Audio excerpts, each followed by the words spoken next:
들꽃 피는 자리. 25살의 김옥부는 갓난아기를 품에 안고 남편의 시신 앞에 서 있었다. 갑작스런 교통사고로 세상을 떠난 남편의 얼굴은 평온했지만 옥분의 마음은 온통 어둠에 휩싸였다. 장례를 치르는 동안 시댁 사람들의 차가운 시선과 수근거림이 귓가에 맴돌았다. 이제 어떻게 살겠다고? 애들도 셋이나 되는데? 하지만 옥부는 무너질 수 없었다. 3살 선우, 돌을 갓 넘긴 지은이, 그리고 젖먹이 영수가 있었으니까. 남편이 남긴 빚과 함께 떠안게 된 현실은 가혹했다. 좁은 단칸방에서 밤낮으로 품상일을 하며 하루하루를 버텨나갔다. 새벽 5시면 일어나 아이들 밥을 챙기고 큰 아이는 유치원에 보냈고 작은 2 아이는 이웃집에 맡기고 공장으로 향했다. 겨울이 되어도 연탄값이 아까워 두꺼운 이불로 아이들을 감싸 안고 잠들었다. 아이들이 감기에 걸려도 병원비가 부담스러워 약국에서 해열제만 사다 먹였다. 선우가 사춘기에 접어들면서 왜 우리 아빠는 없어? 라고 물을 때마다 가슴이 찢어질 것 같았다. 아빠는 하늘나라에서 우리를 지켜보고 계셔. 선우가 착하게 자라는 걸 보고 싶어 하실 거야. 하지만 선우는 점점 반항적이 되어갔다. 친구들과 어울려 늦게 들어오고 학교에서 문제를 일으키기도 했다. 담임 선생님이 학교로 불러내면 일을 빠져야 했고 그만큼 돈이 줄어들었다. 지은이는 엄마의 고생을 알아서인지 너무 일찍 철이 들어 마음이 아팠고 영수는 형과 누나의 관심을 받지 못해 자주 울어댔다. 어느 비 오는 밤 선우가 또 늦게 들어왔다. 술 냄새를 풍기며 비틀거리는 16살 아들을 보며 옥부는 주먹으로 가슴을 쳤다. 선우야, 엄마가 뭘 잘못했니? 엄마가 아빠를 일찍 보낸 게 죄니? 엄마는 몰라. 우리가 얼마나 창피한지. 다른 애들은 다 아빠가 있는데 우리만. 그래, 엄마가 부족해서 미안하다. 하지만 엄마도 최선을 다하고 있단다. 그날 밤 옥부는 아이들이 잠든 후 홀로 눈물을 흘렸다. 거울에 비친 자신의 모습은 30도 안 됐는데 이미 늙어 보였다. 거칠어진 손과 깊어진 주름살을 보며 한숨을 내쉬었다. 하지만 포기할 수는 없었다. 아이들은 엄마인 자신만 믿고 있었으니까. 계절이 바뀌어도 옥분의 일상은 달라지지 않았다. 공장에서 돌아와 아이들 숙제를 봐주고 도시락을 싸고 빨래를 하고 청소를 했다. 가끔 몸이 아파 누워있고 싶을 때도 있었지만 아이들 앞에서는 언제나 씩씩한 모습을 보여주려 애썼다. 그렇게 옥부는 들꽃처럼 척박한 땅에서도 꿋꿋이 자리를 지키며 아이들을 키워나갔다. 세월이 흘러 아이들은 모두 성인이 되었다. 장남 선우는 대학을 졸업하고 IT 회사에 취직한 후 사업을 시작해 제법 성공을 거두었다. 번듯한 아파트에서 아내와 2 아이를 두고 살며 겉보기엔 완벽한 가정을 꾸렸다. 하지만 바쁜 일정을 핑계로 어머니께 안부 인사조차 뜸했다. 선우야, 엄마 목소리 좀 들려줘라. 엄마 죄송해요. 요즘 너무 바빠서. 나중에 전화 드릴게요. 전화를 끊고 나면 옥부는 혼자 중얼거렸다. 그래, 바쁘겠지. 젊은 사람이 일도 많고. 장녀 지은은 간호사가 되어 독립적인 삶을 살았다. 결혼 후에도 일을 계속하며 현실적이고 똑 부러진 성격으로 자신의 삶을 꾸려나갔다. 하지만 어머니와는 사사건건 부딪혔다. 엄마, 왜 또 그런 헌 옷을 사셨어요? 제가 새 옷 사드린다고 했잖아요. 괜찮다, 지은아. 이 정도면 충분해. 충분하긴 뭐가 충분해요. 엄마가 너무 절약만 하시니까 답답하단 말이에요. 지은의 배려는 고마웠지만 때로는 잔소리처럼 느껴져 옥분을 위축시켰다. 평생 검소하게 살아온 옥분에게 지은의 현대적인 사고방식은 때론 부담스러웠다. 막내 영수는 가장 큰 걱정거리였다. 대학도 제대로 마치지 못하고 이런저런 사업을 시작했다가 실패를 반복했다. 30이 훌쩍 넘어서도 정착하지 못하고 방황하는 아들을 보며 옥분의 마음은 늘 무겁했다. 엄마, 이번엔 정말 잘 될 것 같아요. 친구가 좋은 아이템을 가져왔거든요. 영수야, 너무 성급하게 결정하지 말고. 엄마는 왜 항상 제가 못할 거라고 생각하세요? 영수는 어머니의 걱정을 간섭으로 받아들이며 반발했다. 사업 자금이 부족하면 어머니에게 손을 벌렸고 실패하면 술에 의존하며 자포자기했다. 옥부는 그런 아들을 보며 어디서 잘못됐는지 자책했다. 명절이 되면 온 가족이 모였지만 예전 같은 화목함은 찾기 어려웠다. 선우는 회사 전화를 받느라 바쁘고 지은은 집안일을 도우면서도 어머니의 방식에 불만을 드러냈다. 영수는 형과 누나의 성공을 부러워하며 술잔을 기울였다. 옛날이 그리워지는구나. 옥부는 혼자 중얼거렸다. 그때는 힘들었지만 다들 엄마 품에서 제잘거리며 지냈는데 아이들이 각자의 길을 찾아 떠나는 건 당연한 일이었다. 하지만 물리적 거리뿐만 아니라 마음의 거리까지 멀어지는 것 같아 옥부는 쓸쓸했다. 그래도 아이들이 건강하고 각자의 자리에서 살아가고 있으니 그것만으로도 감사해야 한다고 스스로를 다독였다. 하지만 가끔 밤에 홀로 누워있으면 어린 아이들이 엄마, 엄마 하며 달려와 안기던 그 시절이 그리워 눈물이 났다. 그때는 힘들다고 생각했는데 지금 돌이켜보니 그게 인생에서 가장 행복한 시간이었던 것 같았다. 영수마저 결혼해서 집을 나간 후 옥분의 집은 적막에 쌓였다. 평생 아이들의 웃음소리와 떠들썩한 소리로 가득했던 공간이 이렇게 조용할 수 있다는 게 믿어지지 않았다. 시계 소리만이 규칙적으로 울려 퍼지는 거실에서 옥부는 멍하니 앉아있곤 했다. 아침에 일어나도 누구를 위해 밥을 차려야 할지 막막했다. 혼자 먹는 밥은 맛이 없었다. 예전에는 아이들이 잘 먹는 모습을 보는 것만으로도 배가 불렀는데 이제는 한 숟가락 떠먹기도 힘들었다. 냉장고에는 혼자 먹기엔 너무 많은 반찬들이 상해 가고 있었다. 빈 방들을 돌아다니며 옥부는 추억에 잠겼다. 선우의 방에는 아직도 중학교 때 받았던 상장이 벽에 붙어 있었고 지은의 방에는 간호학 교과서들이 책장에 꽂혀 있었다. 영수의 방은 그가 마지막까지 사용했던 흔적들이 그대로 남아 있었다. 얘들아, 엄마는 여기 있단다. 아무도 대답하지 않는 빈 방에 대고 혼잣말을 하는 자신이 우스웠다. 밤이 되면 더욱 쓸쓸했다. 예전에는 늦게 들어오는 아이들을 기다리느라 잠을 설쳤는데 이제는 아무도 기다릴 사람이 없었다. 친구 미자에게 전화를 걸어보기도 했지만 미자도 자식들과 함께 살아 바빠 보였다. 옥분아, 우리 손자가 감기 걸려서 병원 가야 해. 나중에 전화할게. 그런 말을 들으면 부러우면서도 서운했다. 동네 슈퍼에 장을 보러 가면 사장이 물었다.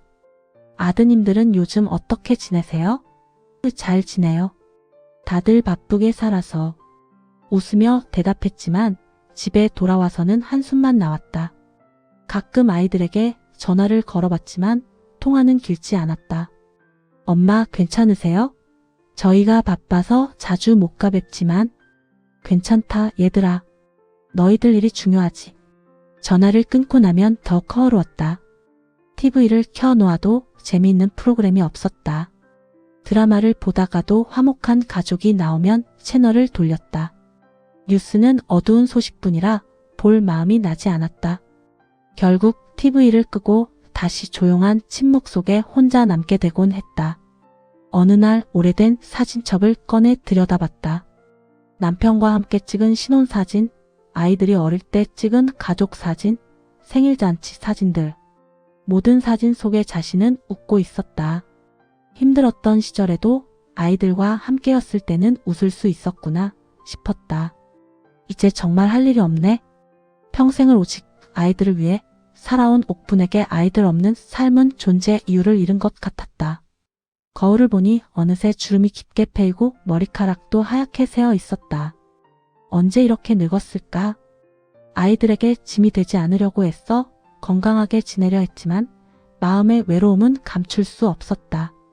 그렇게 옥부는 텅 빈 둥지에서 혼자만의 쓸쓸한 노래를 부르며 하루하루를 보내고 있었다. 어느 날 아침 옥부는 가슴에 묵직한 통증을 느꼈다. 처음에는 담이 결렸나 싶어 파스를 붙이고 넘어가려 했지만 며칠이 지나도 통증은 가시지 않았다. 오히려 점점 심해지는 것 같았다. 숨쉬기도 조금씩 힘들어졌고 계단을 오를 때면 숨이 차곤 했다.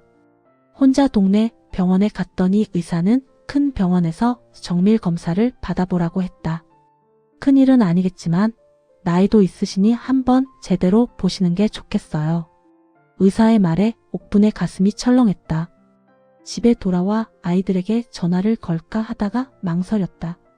괜히 걱정시키고 싶지 않았다. 검사 결과 나오고 나서 알려도 늦지 않겠지. 혼자 결정하고 대학병원 예약을 잡았다. 검사 당일 옥부는 새벽부터 준비했다.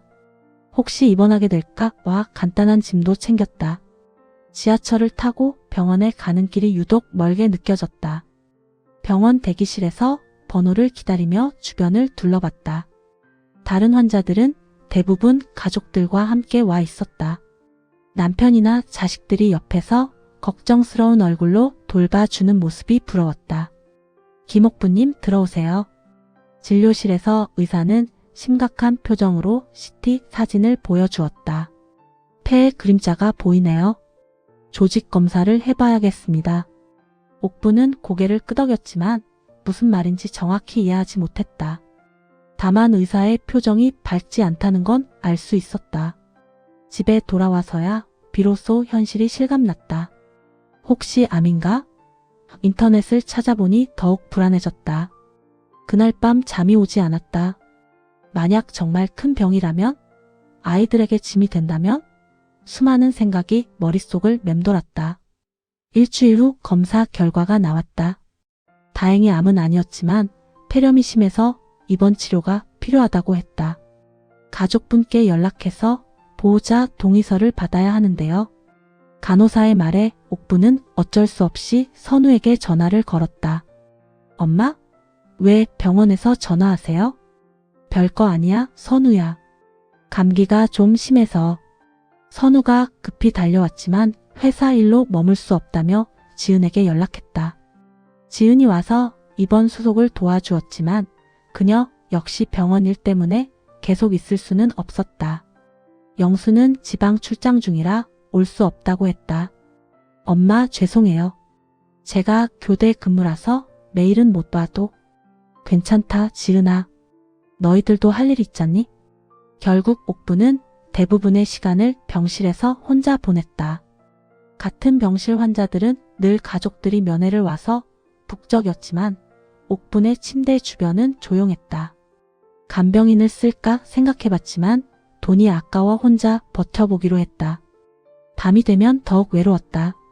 링거 줄에 연결된 채 천장을 바라보며 지난 인생을 돌아봤다. 내가 뭘 위해 살았나? 아이들을 위해 모든 걸 바쳤는데 정작 아픈 몸을 누일 때는 혼자였다. 내 인생이 이런 건가?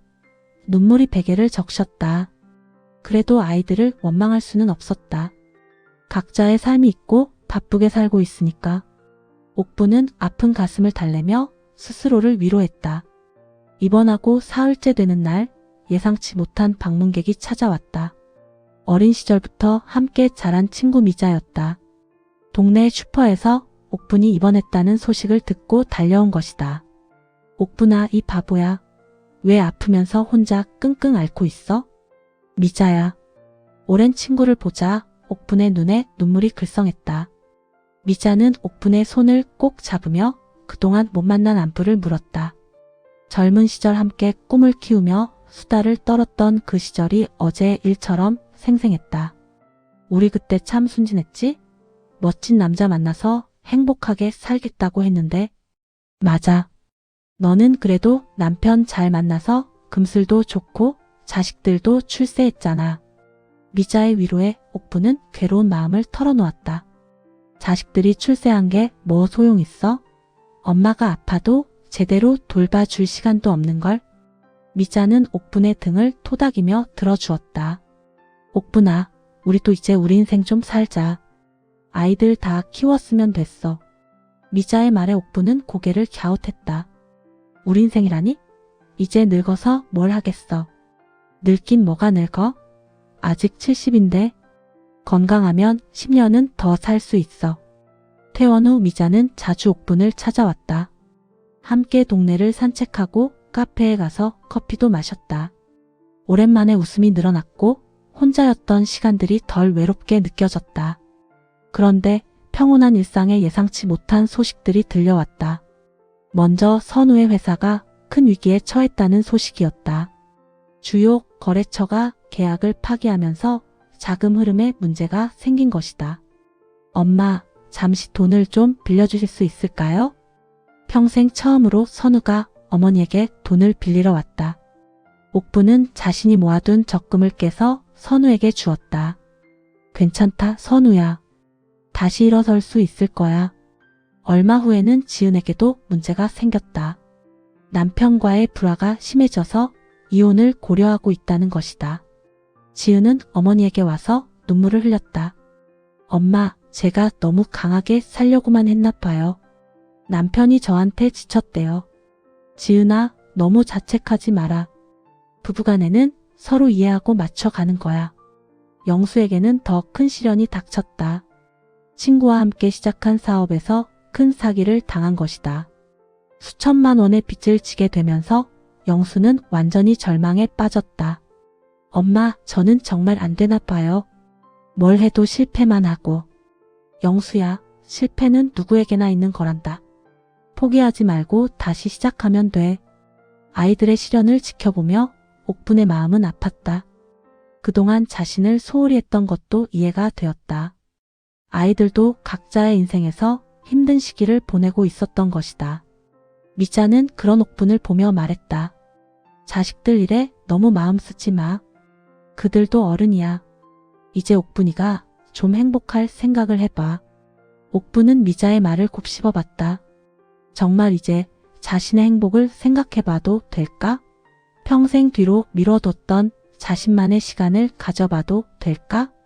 작은 희망이 마음속에서 싹트기 시작했다. 선우의 회사는 결국 문을 닫게 되었다. 10년 넘게 쌓아온 사업이 하루아침에 무너지자 선우는 깊은 좌절에 빠졌다. 직원들에게 줄 월급도 없어 개인 재산까지 털어가며 정리했지만 빚은 여전히 산더미처럼 남아 있었다. 아내는 남편의 실패를 견디지 못하고 아이들을 데리고 친정으로 돌아갔다. 당신이 다시 일어설 때까지 기다릴 수 없어요. 차가운 말을 남기고 떠나는 아내를 보며 선우는 무너졌다.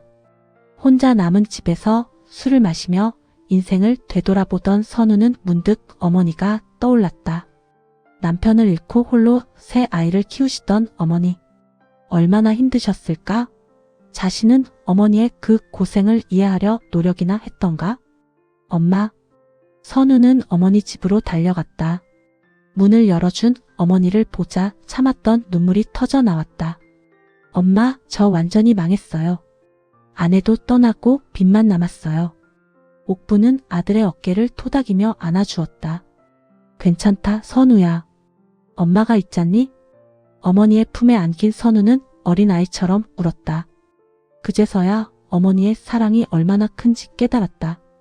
지은의 상황도 나아지지 않았다. 결국 이혼을 하게 되면서 홀로 두 아이를 키워야 하는 처지가 되었다. 양육권을 두고 남편과 법정 다툼까지 벌이게 되자 정신적으로 지쳐갔다. 병원 일과 육아를 혼자 감당하기가 벅찼다. 어느 날 밤 아이들을 재우고 혼자 앉아있던 지은은 문득 어머니 생각이 났다. 어머니도 이런 심정이셨구나. 남편 없이 혼자 아이들을 키우는 게 이렇게 힘든 일인 줄 몰랐다. 그동안 어머니의 노고를 당연하게 여겼던 자신이 부끄러웠다. 엄마가 얼마나 외로우셨을까? 지은은 울음을 터뜨렸다. 어머니께 자주 잔소리를 했던 것도 현대적으로 살라고 강요했던 것도 모두 미안했다. 어머니는 어머니만의 방식으로 평생을 버텨오신 건데 자신이 그걸 이해하지 못했던 것이다. 영수는 사기를 당한 후 완전히 절망에 빠져 있었다. 빚쟁이들의 독촉 전화에 핸드폰도 꺼놓고 지냈다. 친구들도 하나둘 떠나가고 사람들의 시선이 차갑게 느껴졌다. 술로 하루하루를 버티며 자포자기 상태에 빠졌다. 어느 날 술에 취해 거리를 헤매다가 어린 시절 어머니와 함께 걷던 골목길을 지나게 되었다. 그때 어머니가 손을 잡고 영수야, 엄마가 항상 곁에 있을게라고 했던 말이 떠올랐다. 엄마, 저 왜 이렇게 됐을까요? 영수는 어머니 앞에서 무릎을 꿇고 울었다. 항상 엄마 속만 썩이고 걱정만 끼쳐드리고 정말 못난 아들이에요. 옥부는 막내 아들의 머리를 쓰다듬으며 말했다. 영수야, 넘어져도 다시 일어나면 되는 거야. 엄마는 항상 내 편이란다. 세 자녀 모두 각자의 시련을 겪으면서 비로소 어머니의 진심을 깨달았다. 그동안 당연하게 여겼던 어머니의 사랑, 무한한 인내와 희생이 얼마나 큰 것이었는지 뼈저리게 느꼈다. 선우는 어머니께 진심으로 사과했다. 엄마, 그동안 너무 바쁘다는 핑계로 소홀히 해서 죄송했어요. 엄마가 저희를 키우실 때 얼마나 힘드셨을지 이제야 알겠어요. 지은도 어머니 앞에서 눈물을 흘렸다. 엄마, 제가 잔소리를 너무 많이 했죠? 엄마만의 방식을 존중하지 못해서 미안해요. 엄마는 엄마대로 완벽하셨는데 영수는 더욱 깊이 후회했다. 엄마, 저 때문에 평생 걱정만 하셨죠? 이제라도 정신 차리고 제대로 살아보겠어요. 하지만 말은 쉬워도 마음의 거리를 좁히는 건 쉽지 않았다. 너무 오랫동안 각자의 삶에만 매몰되어 살았던 터라 서로를 이해하고 다가가는데 시간이 필요했다. 그래도 이제라도 진심을 전하려는 마음만은 확실했다. 옥부는 아이들의 진심 어린 사과를 받으며 가슴이 뭉클했다. 힘든 시간을 겪고 나서야 깨달은 것들이지만 늦지 않았다고 생각했다. 가족이란 이런 것이 아닐까? 서로 상처 주고 아파하면서도 결국 사랑으로 돌아오는 것. 어느 날 옥부는 갑자기 쓰러졌다. 미자와 함께 산책을 나갔다가 갑자기 가슴을 움켜쥐며 주저앉은 것이다. 급히 병원으로 옮겨진 옥부는 심근경색 진단을 받았다. 수술은 성공했지만 의사는 가족들에게 조심스럽게 말했다. 많이 위험한 상태는 넘겼지만 연세도 있으시고 심장이 많이 약해져 있어요. 앞으로 충분히 안정을 취하셔야 합니다. 세 자녀는 모두 병원으로 달려왔다. 중환자실에 누워있는 어머니를 보며 가슴이 철렁했다. 그제서야 어머니가 정말 나이가 드셨다는 걸 실감했다. 언제나 건강하고 씩씩할 것만 같았던 어머니가 이렇게 작고 약해 보일 줄이야. 엄마 괜찮으세요? 아픈 데는 없으세요? 의식을 되찾은 옥부는 걱정스러운 얼굴로 둘러싼 자녀들을 보며 미소 지었다. 괜찮다 얘들아. 엄마는 튼튼해. 하지만 아이들 눈에는 어머니가 많이 늙으셨다는 게 보였다. 주름이 깊어지고 머리카락도 하얗게 새었다. 언제 이렇게 연세가 드셨을까? 그동안 자신들은 뭘 했을까? 선우가 먼저 입을 열었다. 엄마, 저희가 그동안 너무 못난 자식들이었어요. 엄마가 우리를 키우실 때 얼마나 힘드셨을지 이제야 알겠어요. 지은도 어머니 손을 잡으며 말했다. 엄마, 제가 너무 바빠서 엄마께 소홀했어요. 엄마가 외로우셨을 텐데. 영수는 눈물을 흘리며 고백했다. 엄마, 저는 평생 엄마 속만 썩였어요. 이제라도 효도하고 싶어요. 옥부는 자녀들의 눈물을 보며 마음이 아팠다. 얘들아, 엄마는 너희가 건강하게 살아가는 것만 봐도 행복해. 너희들 탓하지 마라. 아니에요, 엄마. 저희가 정말 잘못했어요. 선우가 말했다. 앞으로는 달라질게요. 자주 찾아뵙고 엄마와 더 많은 시간을 보낼게요. 지은도 약속했다. 엄마, 이제부터는 제가 더 자주 와서 엄마 돌봐드릴게요. 엄마가 외롭지 않으시도록. 영수는 진심을 담아 말했다. 엄마, 제가 이제 정말 정신 차리고 살게요. 엄마께 자랑스러운 아들이 되고 싶어요. 병실에서 가족들은 오랫동안 대화를 나누었다. 그동안 서로에게 하지 못했던 말들, 마음속에 담아뒀던 사랑과 미안함을 모두 쏟아냈다. 엄마가 우리를 혼자 키우시느라 얼마나 힘드셨을까요? 지은이 말했다. 정말 대단하셨어요. 저라면 못했을 것 같아요. 선우가 고백했다. 엄마는 우리에게 정말 소중한 분이에요. 영수가 덧붙였다. 옥부는 자녀들의 진심을 느끼며 눈물을 흘렸다. 이런 날이 올 줄 몰랐다. 아이들이 자신의 마음을 이해해주고 진심으로 사랑을 표현해주다니. 평생 바랐던 순간이었다. 얘들아, 엄마는 정말 행복해. 너희들이 이렇게 엄마를 사랑해주니까. 그날 밤 아이들은 번갈아가며 어머니 곁을 지켰다.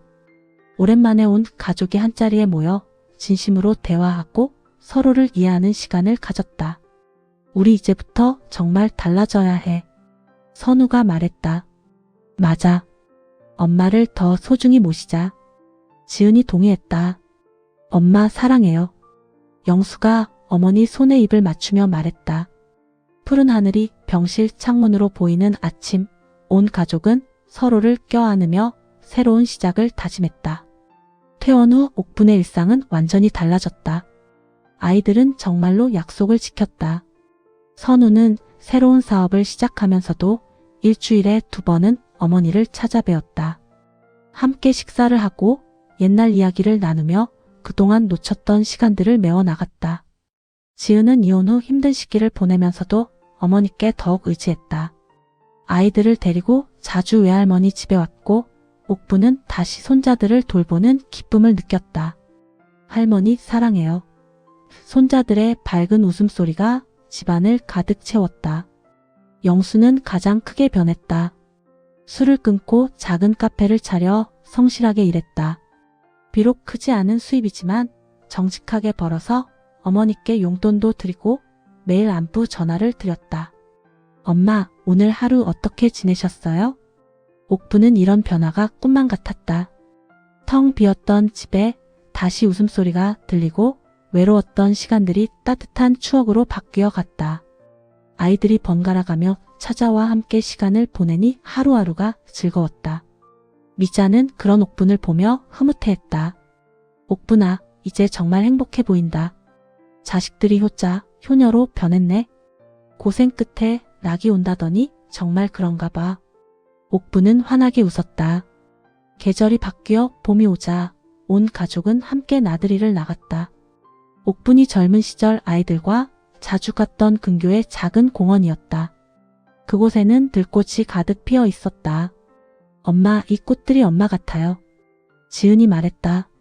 척박한 땅에서도 아름답게 피어나는 들꽃처럼 엄마도 어려운 환경에서 우리를 아름답게 키워주셨어요. 옥부는 들꽃을 바라보며 감회에 젖었다. 정말 자신의 인생이 들꽃 같았다. 화려하지는 않았지만 끝까지 자리를 지키며 아름다움을 잃지 않았다. 얘들아, 엄마는 정말 행복해. 너희들이 있어서. 그해 가을, 옥부는 조용히 숨을 거두었다. 잠든 듯 편안한 얼굴로 영원한 잠에 들었다. 마지막까지 자녀들의 사랑 속에서 평화로운 시간을 보낸 후였다. 장례식에는 정말 많은 사람들이 찾아왔다. 어려운 시절 옥분에게 도움을 받았던 이웃들, 오랜 친구들, 그리고 옥분을 할머니로 사랑했던 손자, 손녀들까지 모든 이들이 옥분의 선한 영향력을 기억하고 있었다. 어머니는 정말 들꽃 같은 분이셨어요. 선우가 조사에서 말했다. 화려하지 않았지만 누구보다 아름다우셨고 어려운 환경에서도 꿋꿋하게 자리를 지키셨습니다. 옥분이 떠난 후에도 세 자녀는 어머니가 가르쳐준 사랑을 실천하며 살았다. 서로를 아끼고 의지하며 자신들의 자녀에게도 할머니의 사랑을 전해주었다. 매년 어머니 기일이 되면 온 가족이 모여 그 들꽃 언덕을 찾았다. 사계절 내내 아름다운 꽃들이 피고 지는 그곳에서 그들은 여전히 마음속에 살아 숨쉬는 어머니를 느꼈다. 할머니 보고 싶어요. 손자가 꽃을 바라보며 말했다. 할머니는 저 꽃들 속에 계셔. 지은이 아이의 머리를 쓰다듬으며 말했다. 할머니의 사랑은 영원히 우리와 함께 할 거야. 바람에 흔들리는 들꽃들이 마치 옥분의 미소처럼 보였다. 그녀의 사랑은 꽃처럼 아름답게 그리고 영원히 가족들의 마음속에 피어나고 있었다. 들꽃은 화려한 정원의 꽃보다 소담하지만 어떤 시련에도 꺾이지 않고 자신만의 아름다움을 피워낸다. 김옥분 여사의 인생도 그러했다. 평범하지만 위대한, 그리고 영원히 기억될 들꽃 같은 사랑의 이야기였다.